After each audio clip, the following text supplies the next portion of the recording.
So in this video, I'm going to talk about the process of buying properties through auctions, because a big part of my teaching and my strategy is to always buy below market value properties, so things that are already discounted on entry, because I really believe, and I always do it, we'll buy and make money on the way in rather than wait for the market to either go up or interest to go down, which is not a good strategy for the long run, because quite frankly you really can't control what the market will do, what the prices will do. So you really have to work hard to make sure that your entry level your entry point is always the discounted values. So what do I do when it comes to buying at auctions and the process that I follow? Simply, what I will do every month, I've got a list of auction companies that I will review their properties. And because I focus in the southeast of England, that's where I really then make the list of my auction companies that I'll use. Similarly, I would say, unless you're going to be buying across the country, try to look and make a list of all the auction companies that's in your area that you can actually find and buy properties from. Once I've made the list of auction companies and I just copy and paste that each month, then each month I then go into each of the catalogue and I quickly browse through any lots that I'm interested in. Let's say, for example, there are lot 5, 7 and 75 in Stretton's auctions that I'm interested in. So I'll just put that on my Evernote. It's in my note-making app. And then I'll go to the catalogue for Allsop and I'll do the same thing, lots 75, 22 and 41. And I put a little description around it and how much the guide price is. Then what I do after that, I've done all of the list of, of course, for the whole month, let's say for the whole month of September coming up, I've made a list of about 10 auctions with about 30 lots that I'm interested in. Then I go back onto my now reduced list of on Evernote and start to really put some comments around the lots that I'm interested in, and then the ones that I'm now going to screen even more down. For example, when I'm looking at multi-unit freehold blocks, title splitting, type of strategy, I then go into the detail of that property or that lot. So let's now dive into one auction house. Let's say it's Stretton and lot 74 is the one I'm interested in of all the ones that I've listed as my primary one to buy next month. What I would then do is to go onto the auction house, click on the actual lot itself, lot 74, and start to have a look at the detail that's listed on the auction website. So for example, I'll take the one that we're just buying at the moment, a block of 10 flats, and what the listing was saying on it. So they will be saying that, it's 10 flats available for this guide price. And then within that kind of website, there will be things like the legal pack. And that's the key bit that I'm really interested in. So yes, the guide price has to be there. Yes, you need to know whether it's a one block of flats of 5, 10, 15, 20, or it's just one house, etc, etc. So what is it that's being sold? Is it being sold freehold? Is it being sold leasehold?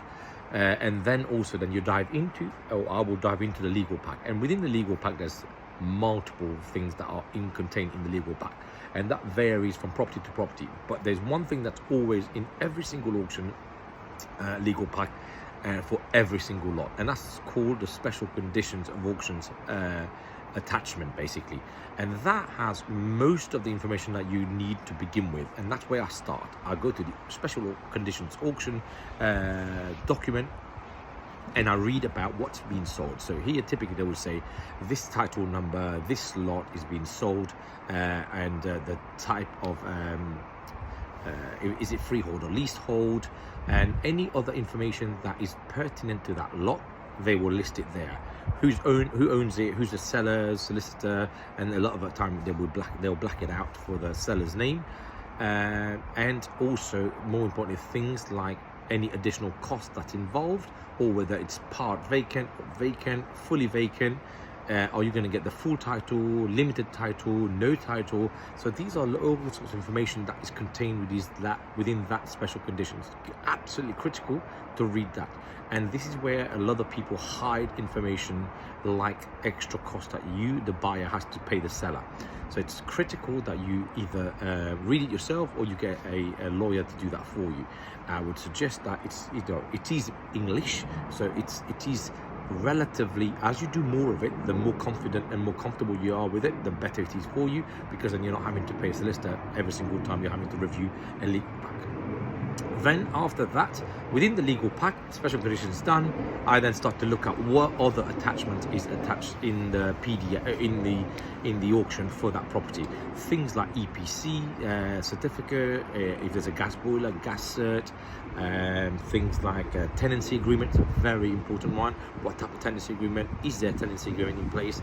If it's not vacant, is there a tenancy in place? If it is, have all the documents been served, like a deposit protection scheme, and the list goes on and on and on. So make sure you're familiarized with all the documents that's in there. There'll be local searches that the legal pack will have in there, that the person who's selling it would have paid the solicitor to get ready. So the key here is to really look into the detail of that pack, get comfortable with it, start with the special conditions, and then work your way out on that pack. And things like, you're really looking for is, and then you start looking at the pictures itself. Is there any kind of major concerns that you could see? Typically, the auction house will try to capture as much as possible any defect, damage, or if there's, for example, there's subsidence, there will hopefully be something in the notes in the legal pack that there has been a subsidence issue, or Japanese knotweed and things like that. There's loads of other bits that you've got to get your head around. I've read legal packs with 50 attachments, and I've also read legal packs with 3 or 4 attachments to it. So they really do vary in size and in terms of volumes and numbers, in terms of detail. But ultimately, the special conditions is the one permanent fixture that comes with all lot being sold in auction. So next thing you should do then, if you are interested and you've read it and you're thinking, you know what, I'm still not confident because it's my first time, second time, third time, what you can also do is to then start to think about engaging a solicitor. Say, look, I'm really interested in this lot 74, can you take a look at it and review the legal pack for me? Is there anything that I should be concerned about before I start to bid? So always use professionals if you're not confident yourself to make judgment about whether there's anything erroneous contained into that legal pack. Once you've done that, you are then ready to bid, assuming that the solicitor that you've engaged says, yeah, fine, absolutely fine, as long as you're happy to pay whatever price that you decide you pay, there's no issues on the legal pack.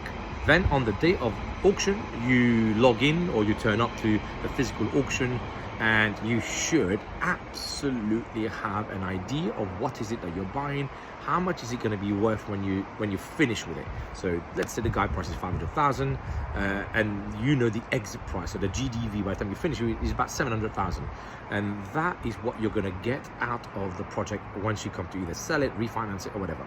Then you work backwards from 700 and say, well, based on 500 grand guide price, how much more can I pay over that guide price to secure it so I can still make a profit? Let's say, and the rudimentary kind of math would say, let's say you think 100,000 will probably be what you'll have to spend on that property. So that goes from 700,000 sale minus 100,000, that gets you to a 600,000 purchase, but you've got to make a profit. Let's say you want to make a 50 grand profit on it as your bare minimum. So that means now you've got 150 from 700. So you really, your maximum bid should be somewhere around the 550.